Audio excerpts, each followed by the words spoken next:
Hello everyone, আসসালামু আলাইকুম। আমি সঞ্জিতা বলছি টিটাগং থেকে। কেমন আছেন আপনারা সবাই? আশা করছি ভালো আছেন। আল্লাহর অশেষ রহমতে আপনাদের সবাই দোয়া আলহামদুলিল্লাহ আমিও ভালো আছি। চলে আসলাম আপনাদের জন্য নতুন আরেকটা ব্লগ ভিডিও নিয়ে। আশা করি আপনাদের ভালো লাগবে। সকাল থেকেই ভিডিওটা শুরু করছি। আসলে সকালে খুবই তাড়াহুড়োয় ছিলাম, তাই চা নাস্তা খাওয়া বা সকালের যে কাজগুলো সেগুলো আর আপনাদের সাথে শেয়ার করতে পারিনি। আমি আজকে একটা বিয়েতে যাব আপনাদের ভাইয়ার সঙ্গে, তো একেবারেই ছেলেকে নিয়ে রেডি হয়ে বেরিয়ে পড়লাম। যেহেতু বোরকা পরে যাবো, অত প্যারা নাই। তাই ছেলেকে স্কুলে দিয়ে, ছেলে স্কুল যেহেতু 12টা থেকে, তো আর আমাদের বিয়েটাও দুপুরেরই বিয়ে, তো তাই আমি রেডি হয়ে বেরিয়ে পড়লাম একেবারেই, যাতে আমার আর বাসায় যেতে না হয়, কারণ আমার স্কুল থেকে বাসা বেশ অনেকটা দূরে। তো যেহেতু যেতে হবে স্কুলের সামনে দিয়েই, তো ভাবলাম একবারে রেডি হয়ে চলে যাই, তাহলে আমার আর আসলে ঝামেলা হবে না আর কি। তো যেমন ভাবা তেমনই কাজ, ওইভাবেই করলাম। আর ছেলেকে স্কুলে দিয়ে 10-15 মিনিট মতো বসেছিলাম। আপনাদের ভাইয়া আসলো, তো ও আসার পরপরই আমরা বেরিয়ে পড়ছি। যেহেতু বিয়েটা বেশ খানিকটা দূরে, বোয়ালখালীতে, তো একটু সময় নিয়ে আসলে হাতে বেরিয়েছি আর কি। আর এদিকে কালুঘাট ব্রিজে এসে দাঁড়িয়েছি, হয়তো ট্রেন আসবে, যার কারণে আমাদেরকে দাঁড় করিয়ে রেখেছে। আর এর মধ্যেই দেখলাম যে অনেকেই বিভিন্ন রকম মানে জিনিস বিক্রি করছে আর কি। তো আমি একটা আম মাখা নিয়ে নিলাম। প্রথমে ভেবেছিলাম এটা আমরা, তো পরে দেখলাম যে না, এটা আম। বাট যেটাই হোক, খুব মজা লেগেছে আর কি। একটু ঝাল ঝাল ছিল, ভালোই লেগেছে। আপনার ভাইয়া আর আমি খেলাম। তো সে তো বিজি, দোকান ফেলে এসেছে, ক্যামেরা চেক করছে বারবার, কারণ দোকানের ছেলে তো একজন, ওর মধ্যে আসলে মানে হয় না যে হ্যান্ডেল করা সম্ভব না। আর এদিকে বাতাসে তো আমাকে উড়িয়ে নিয়ে চলে যাচ্ছে। আমি এই সময়টা বসে আপনাদের ভাইয়াকে বলছিলাম যে দেখো, গতদিন কিন্তু আমরা একদমই বাতাস পাইনি। মানে আমরা কিছুদিন আগেই তো এখান থেকে গিয়েছিলাম, যাওয়ার টাইমে মানে এতটা গরম পড়েছিল যে একদম হাওয়াই ছিল না ব্রিজে।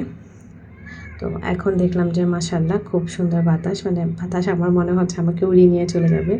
কোনো রকম আমি ধরে বেঁধে আসলে ভিডিও করছিলাম আর কি। আপনাদের ভাইয়াও এটা নিয়ে হাসাহাসি করছিল। যাই হোক, আমরা আসলে চলে আসলাম। এসে বিয়ের ভেন্যুতে চলে আসলাম। তো আসলে আমি খুব একটু নার্ভাস ফিল করছিলাম, যেহেতু এটা মানে এখানে যে মানুষগুলা, মানে যার দাওয়াতে আমি এসেছি, ওনারা আমার হাজব্যান্ডের সাথে খুবই পরিচিত। বাট আমি একদমই ওদের সাথে মানে দেখা হয়নি বা আমার কখনো কথা হয়নি, বাট ওদের কথা অনেক শুনেছি। আলহামদুলিল্লাহ, মানে মানুষগুলো খুবই খুবই ভালো। ওদের সাথে যে এত ভালো করে মিশে যাবো আসলে বুঝতে পারিনি। একটু প্রথম প্রথম নার্ভাস ফিল করেছি ঠিকই, বাট পরে আলহামদুলিল্লাহ সবটা ঠিক হয়ে গিয়েছে। এদিকে এসে আমি ভাতও খেয়ে নিয়েছি। মানে একদম প্রথম আমরা আসলে ভাত খেতে বসেছি আর কি। একদম আর্লি এসেছি, কোনো জ্যাম ছিল না, চারিদিকে ফাঁকাই ছিল। তো তো খেয়ে নিলাম। আর তো আমি হাত ধুতে এসে একটু ভিডিও করছি। আসলে মিরর দেখলে একটু ভিডিও না করলে হয় না। তো আমি সব কিছু ঠিক করে নিচ্ছিলাম আর দেখছিলাম নিজেকে কেমন লাগছিল। সকালবেলা এত তাড়াহুড়ো করে রেডি হয়েছে যে নিজেকে কেমন লাগছে ওইটা দেখারও আমি আসলে সময় পাইনি। এতটা তাড়াহুড়োয় ছিলাম, যেহেতু সব কিছু গুছিয়ে একেবারে বের হতে হতো, তো একটু লেট হয়ে গিয়েছিল।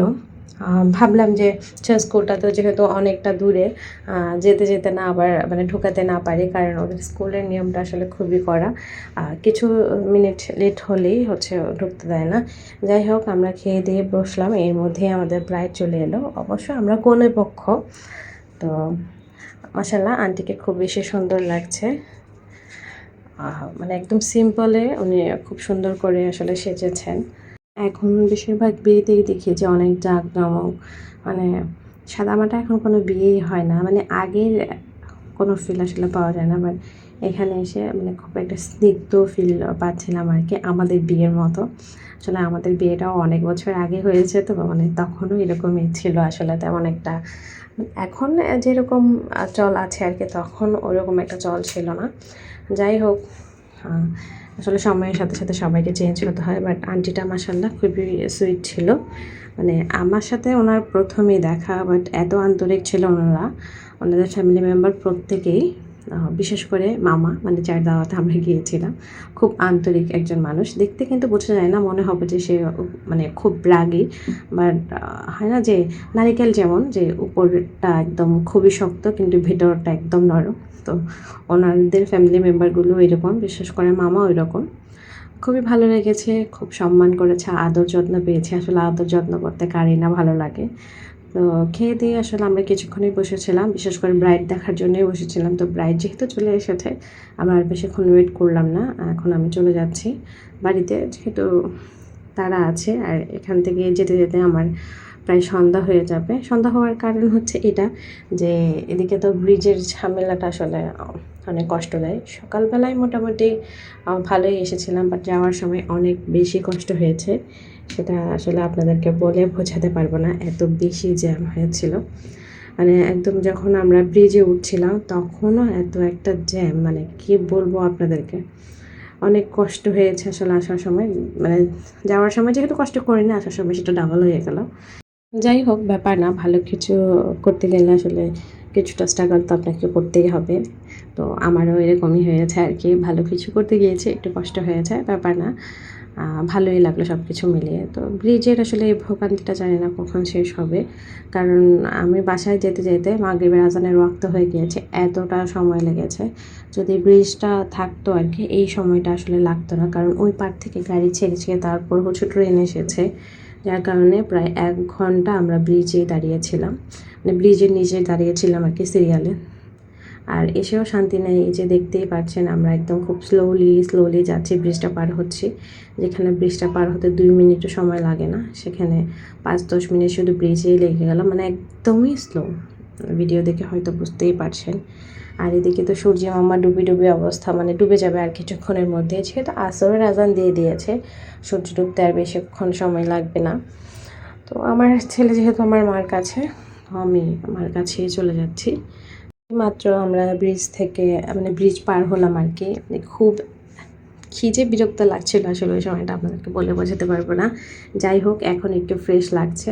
তো বাসায় এসে পড়লাম, বাসায় এসে মাগরিবের আজান দিয়ে দিয়েছে, তো নামাজ পড়ে নিলাম। নামাজ পড়ে হচ্ছে আমার আম্মু গরম গরম বেগুনি বানিয়েছে। এই বেগুনিটার বিশেষত্ব হচ্ছে প্রথমত এটা মায়ের হাতে, দ্বিতীয়ত বেগুনটাও হচ্ছে আমার বড় আপুর গাছের, আর এদিকে হালিম রান্না করেছে আম্মু। সব মিলাই জমজমাট একটা সন্ধ্যার নাস্তা হয়ে গেল। তো সন্ধ্যার নাস্তা খেয়ে এখন আমি চলে যাচ্ছি বাসায়। মানে শ্বশুরবাড়িতে তো আসলে যেতেই হবে। আর এই সময়টা আমার ক্যামেরাটা কেন জানি একটু ব্লার হয়ে গেছিলো, আমি আসলে বুঝতে পারিনি। তো দেখলাম যে সব কিছু একটু ঝাপসা আসতেছে, মানে লাইটগুলোর কারণে নাকি নর্মালি এমন হয়েছে সেটা বুঝতে পারিনি। যাই হোক, এদিকে আমার ছেলে হচ্ছে তার মামার একটা বল নিয়ে এসেছে।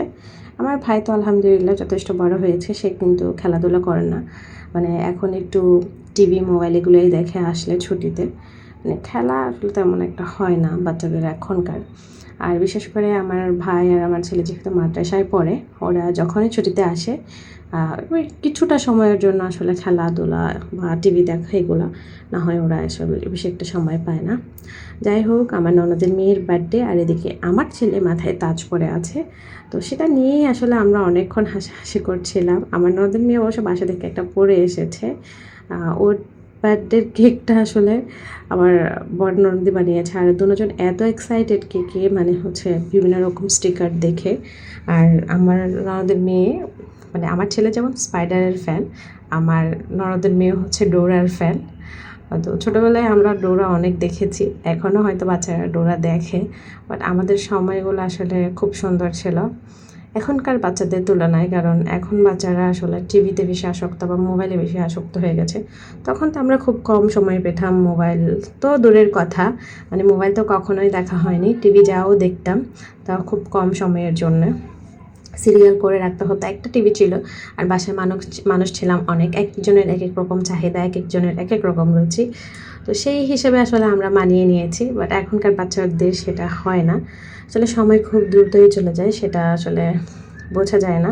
আর যখন আমরা বড় হই তখনই বুঝতে পারি আসলে ছোটোবেলাটা কতটা আনন্দের। যাই হোক, দেখতে দেখতে আজকের ভিডিও শেষ পর্যায়ে চলে এলাম। আজকের আমার এই ভিডিওটা আপনাদের কাছে কেমন লাগলো অবশ্যই একটা লাইক কমেন্ট করে জানাতে ভুলবেন না। আমার চ্যানেলে নতুন হয়ে থাকলে আমার চ্যানেলটা সাবস্ক্রাইব করে আমার পাশেই থাকবেন, যাতে আমি যখনই ভিডিও দিই আপনাদের কাছে নোটিফিকেশান পৌঁছে যায়, আপনারা আপনাদের সময় সুযোগ বুঝে দেখে নিতে পারেন।